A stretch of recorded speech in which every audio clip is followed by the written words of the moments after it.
Hi, this is Ryan at xcannabis.com. You know, I get sick of gossip, and I heard a lot of stuff today about Ron Paul from somebody who said he used to work for Ron Paul, guy who claims to be a part of the Libertarian Party but seems to be way more liberal, way more socialist, way more into big government than, you know, a libertarian would. So he gets on me about this in a private email after deleting my post in a public group, the Regulate Marijuana Like Wine group. I'm not going to give names. This isn't about gossip. I'm not going to sit here and drop names on who it was. But the problem is that, you know, first my post gets removed. This is kind of a libertarian group. They're censoring me. Basically, I was just talking about Ron Paul. The guy's like, well, we're not going to talk about that here. I'm like, why? You know, nobody else is complaining but you. He removes my post. So then he writes me. He's like, well, you know, sorry, I just don't want dissent. I'm like, well, then let's talk about it, whatever. So he starts telling me all these things. Yeah, Ron Paul was associated with this, racist, and Ron Paul was associated with that, racist, and this and that and this and that. And I'm like, you know what? I'm tired of gossip. How about you show me just one recording out of all the 30 or so years Ron Paul's been speaking publicly?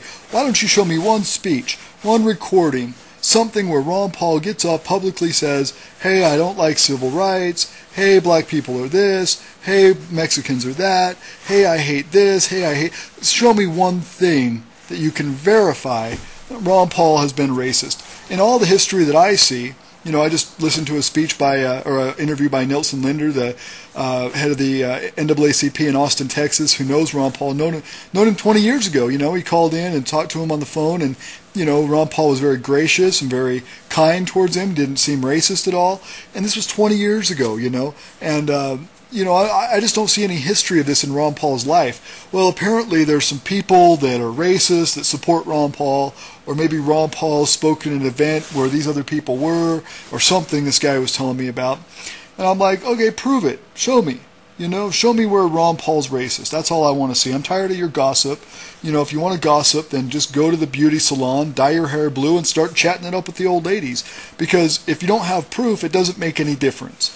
And so I just wanted to clear the air about all the things this guy said. He said Ron Paul's racist, Ron Paul's anti-Semitic, Ron Paul's this, Ron Paul's that. Didn't have any proof.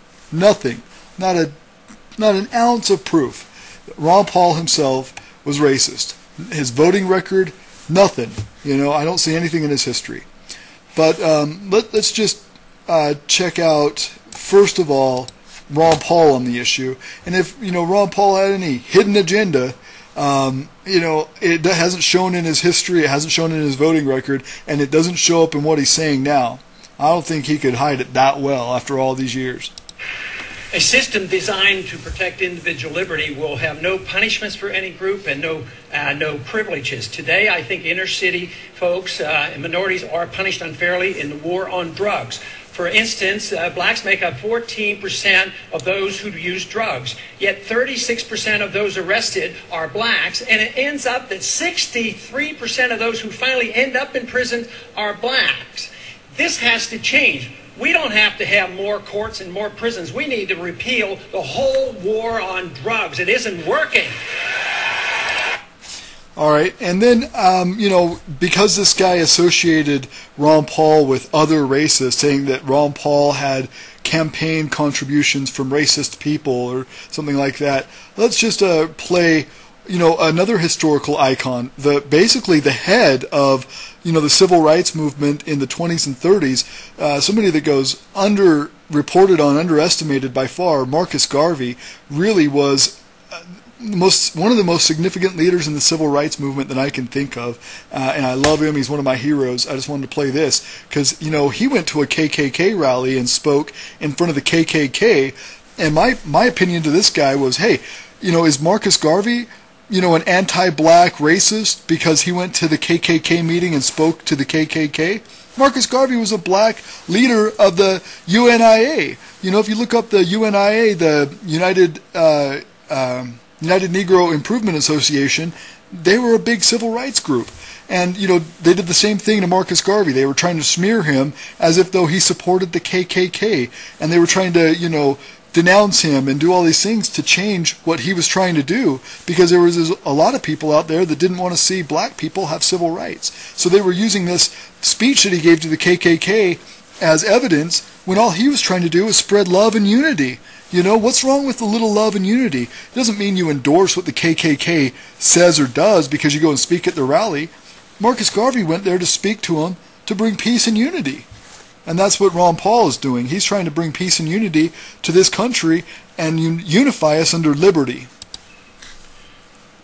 Marcus Garvey was quite a genius in his approach to racial diversity. Garvey sent letters of support to the Irish Republican Army.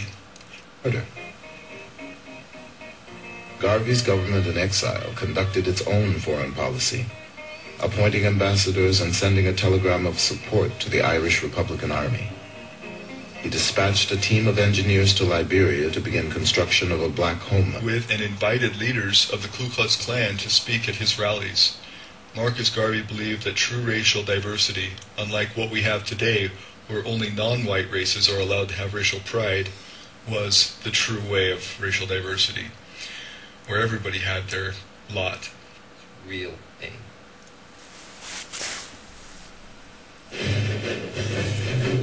In July 1922, while he was out on bail, Garvey made a move that would lead his black critics to question his sanity. He held a meeting with Edward Young Clark, the Grand Wizard of the Ku Klux Klan. Garvey felt that the Ku Klux Klan represented the invisible government of the United States. That's the real source of power in America, Garvey believed. And Garvey felt that as provisional president of Africa, he was entitled to meet with the counterpart of white American power. And so Garvey didn't feel that he had done anything wrong. In fact, Garvey thought that what he had done was a diplomatic stroke of genius. After he met with the Klan leaders and had them speak at his rallies, he was viewed as an enemy of black people. For a so-called responsible black spokesman to be having anything to do with these people was viewed as a complete and utter betrayal. This was too much. So anyway, and that's my point. Marcus Garvey, a racist? Are you kidding me? Marcus Garvey did more for civil rights than 90% of the civil rights activists of his time. He was unifying millions of people worldwide in the Black Power movement to, free the black people from slavery and civil rights violations and other problems worldwide. And yet they can denounce him as a racist because he went and spoke with the Ku Klux Klan and had them speak at his meetings and things like that. He was just trying to bridge the gap of, division. And I think Ron Paul has tried to do that too. I don't think there's anything wrong with, meeting with people and discussing things with people. It's just like when people trash him on his foreign policy. He's like, hey, we don't need to go to war with these people. Let's have diplomatic discussions with them. Let's sit down at the table and let's talk. That's what we did with Russia. That's what we did with all these other countries. Why can't we do that now? That's all he's saying. I don't see anything wrong with that. And so here, we can listen to this about what Nelson Linder, the NAACP in Austin, Texas, says. And he's known Ron Paul for 20 years and doesn't think he's a racist either. Just for a minute or two, if we can just get this out of the way. If I can get a quote of you on tape, I already know what you're going to say, about Ron Paul.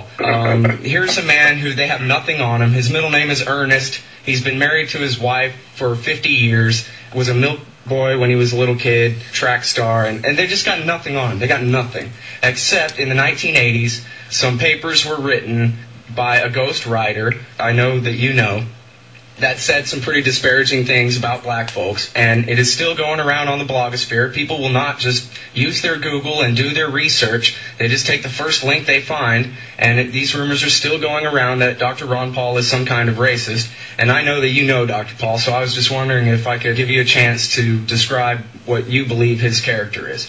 Well, sure. I met Ron Paul about 20 years ago on another station, and he was doing a presentation, and I called in and talked to him. I've also read his work. Let's face it, Ron Paul is a thinker. He's also a constitutionalist. He believes in the Constitution. And in America in 2007, where that document has been tossed around like a piece of paper, he's a very, very dangerous man. He's talking about real issues. He's very intelligent. He's very informed. And he's a free thinker, so that's going to invite attacks on him. As far as a comment, there are a lot of folks who don't quite understand the libertarian philosophy. I mean, we appreciate the fact that you watch the Constitution, but in reality, as black people sometimes, we don't feel social policy. And sometimes people can say things in a context where it can be distorted and have a much greater impact. So I think in his case, he was basically taken out of context. I've watched his work. I admire what he does on foreign policy. He has a lot of potential. I just think that in the future, we want to talk more about social issues, because in reality, if you're talking about trying to have a meaningful impact on the American political system, you've got to understand that as African Americans, we do have to deal with social issues because of our history. And I think if they would do that, as well as talk about the fact that the Constitution is very, very important, I think a lot of folks would be a lot more comfortable not only joining the dialogue, but perhaps being a part of the party. So I like Ron Paul personally. I like what he's saying. I think he's sincere. I think he's correct in what he's saying. And I hope that more folks in the other parties develop the courage to join him and address the issues that I think will decide the fate of this country in the near future. That's a very important point, and I think it's a fair criticism of Dr. Paul that he perhaps does not spend enough time explaining carefully to some of the weakest among us and the poorest among us who look to the government to be their safety net and so forth. He's got to really address them particularly and explain why it is that the absolute liberty or close to absolute liberty he endorses is really the way that they ought to go, the policy they ought to support. Exactly. And I think that's a fair criticism that he could do better about that, and I'll do my best through a couple of degrees of separation. Hopefully I can pass on that message to him from you. I take that very seriously. But and you've met him, right? You've sat down and had dinner with Ron. Yeah. So, but you never thought that he was thinking, oh, a black guy, while your back was turned or anything? No. I met him. We had a very direct handshake, looked eye to eye. He's a very informed man. No, not at all. That was not my impression at all. He was very, very careful about what he said. He was not disrespectful. I don't get that from Ron Paul. I think he's a very serious person. I just think he was taken out of context based on that conversation. I never got that impression from him at all. Yeah. All right, and so, I've got a couple of links here. I'll put at the side of this video or the bottom of this video. I'll probably put this at Daily Motion since it's going to be a little bit longer. But I made this video called Racial Diversity featuring Marcus Garvey and Bob Marley. And, I've talked a lot about Rastafarians who have black pride and black supremacy and, issues of black empowerment. I don't disagree with that. That's something I think that they should do, to empower themselves. We've been so fractured in this country, and we've been trying to be blended in together and lose our identity, that any form of racial identity is shunned in this country, especially for white people. White people can't have white pride. They're automatically a racist if they have white pride. But black people, they express black supremacy. I was referring to Marlon Asher's recording studio. Black Vibes Supremacy is the name of his recording studio. I love Marlon Asher. I love most reggae artists. And most reggae artists have a very strong view on black empowerment and black pride, and that's not a problem for me. And I don't see why it's a problem for white people to have white pride or to, empower their own race. As long as they're not hating on other people, as long as they're not disparaging other people, and as long as they're not working against other people, I don't see what white empowerment is so bad or black empowerment is so bad. I don't see that at all. But I don't think Ron Paul is a racist. People that have known him for 20, 30 years don't think he's a racist. There's not one recording out there you can hear Ron Paul saying, oh, I'm racist this and race that. He's not that kind of person. Libertarianism is one of the most, free and diverse ways of going about politics. There's no groups in libertarianism. Everybody is important on an individual level. That destroys racism. And that's why most libertarians support, and most black libertarians support Ron Paul. Now, let me talk about the foreign issue with Israel. Let me just play Benjamin Netanyahu on foreign policy. There's a difference between Zionism and, Israel, and this is what I'm saying here. We're already built. Need to do nation building in Israel. We're already built.